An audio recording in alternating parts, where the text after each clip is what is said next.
तुमसे शादी नहीं करनी। मम्मी का कॉल आ रहा था। क्या श्रुति अभी तक घर नहीं पहुंची हो?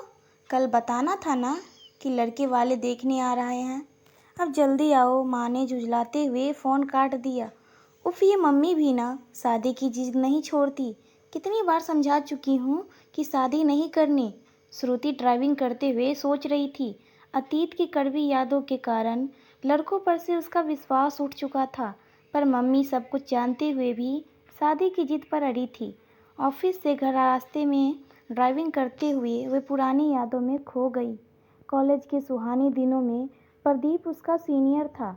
दोनों प्रतियोगिता में आगे रहते थे, इसीलिए दोस्ती कब प्यार में बदल गई पता ही नहीं चला। कभी गार्डन, कभी लाइब्रेरी, तो कभी लॉन्ग ड्राइव। जीवन का हर पल उसके साथ अच्छा लगता।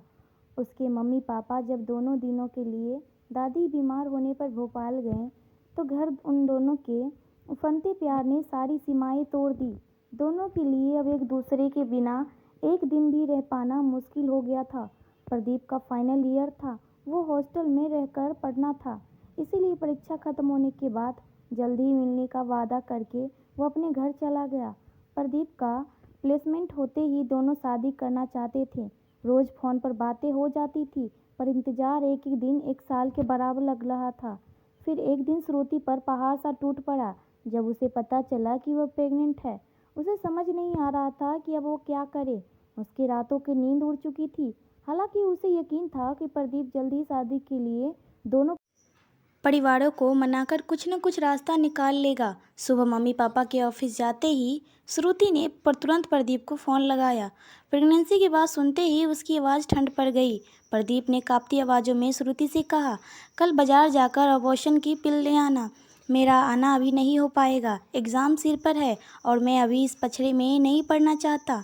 प्रदीप का जवाब सुनकर उसके पाँव के नीचे से ज़मीन खिसक गई। इस सिचुएशन में अकेले कैसे संभालेगी, यह सोच सोचकर उसका बुरा हाल था। अब प्रदीप उससे बात करने से बचने लगा था। श्रुति ने कई दिनों तक उससे बात करने की कोशिश की, लेकिन प्रदीप ने उसका फ़ोन नहीं उठाना बंद कर दिया। हार कर बदनामी के डर से श्रुति ने अबॉर्शन पिल्स लेने का निर्णय लिया। पिल्स लेने के बाद जब उसे होश आया तो वो हॉस्पिटल में थी और मम्मी पापा उसके पास खड़े थे। मम्मी ने रोते हुए बताया कि अब ज़्यादा ब्लीडिंग के कारण वह 3 दिन तक बेहोश थी। बड़ी मुश्किल से जान बची है। श्रुति पूरी तरह से टूट चुकी थी। उसे ऐसा महसूस हो रहा था जैसे अब वह किसी को मुंह दिखाने के काबिल नहीं रही।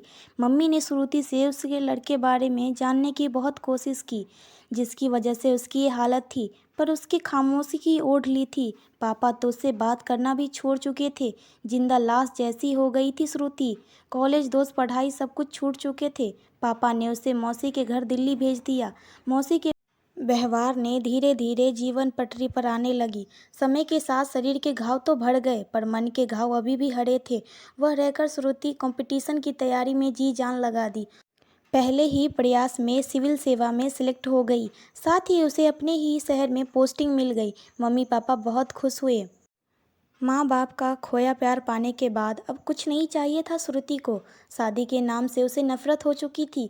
अतीत की यादों में खोई श्रुति को पता ही नहीं चला कि कब घर आ गई। कैसे इसे झमेले से निकलूं। गाड़ी पार्क वह सोचने लगी। घर के अंदर घुसते ही वह सन्न रह गई। सामने सोफे पर प्रदीप अपनी मम्मी पापा के साथ बैठा चाय पी रहा था। बेटा, ये प्रदीप है, रेवेन्यू बोर्ड में ऑफिसर है, माँ ने श्रुति को चाय पकड़ाते हुए कहा। प्रदीप नजरें नीचे झुकाए बैठा। चाय पीने के बाद मम्मी बोली, बेटा प्रदीप को अपना घर दिखा लाओ। वह चुपचाप उसके साथ आगे आगे छत की ओर बढ़ने लगी। देखो श्रुति, मैं अपनी गलती का पछतावा करना चाहता हूँ। प्लीज़ मुझे माफ़ कर दो और इस रिश्ते के लिए हाँ कर दो। बहुत देर से जान पाया कि मैं सिर्फ तुम्हारी ही में प्यार करता हूँ। करियर के नशे में दिमाग खराब कर दिया था। वो बात सिर्फ हम दोनों के बीच रह जाएगी। न तुम उसके बारे में कुछ बताना और न मैं। तुम्हारे हमारे प्यार का वास्ता। मैं जानता हूँ तुम अभी भी मुझसे प्यार करती हो। प्रदीप याचना भरे स्वर में बोला। मौके बार बार नहीं दिए जाते। प्रदीप, मेरे तन मन ने कितना कुछ सहा है, उसका अंदाज़ा नहीं है तुम्हें। कितना बिखरी थी उस समय। तुमने साथ देना तो दूर, बात करना भी छोड़ दिया। ऐसा आदमी क्या जिंदगी भर साथ निभाएगा। मेरा ना करने का कारण तुम्हारे घर वालों को भी पता चलने दो, ताकि माँ बापू की नज़र में गिरना क्या होता है तुम भी जान सको। पूरी दृढ़ता से अतीत की पूरी दास्तां सभी से कहने लगी श्रुति नीचे की ओर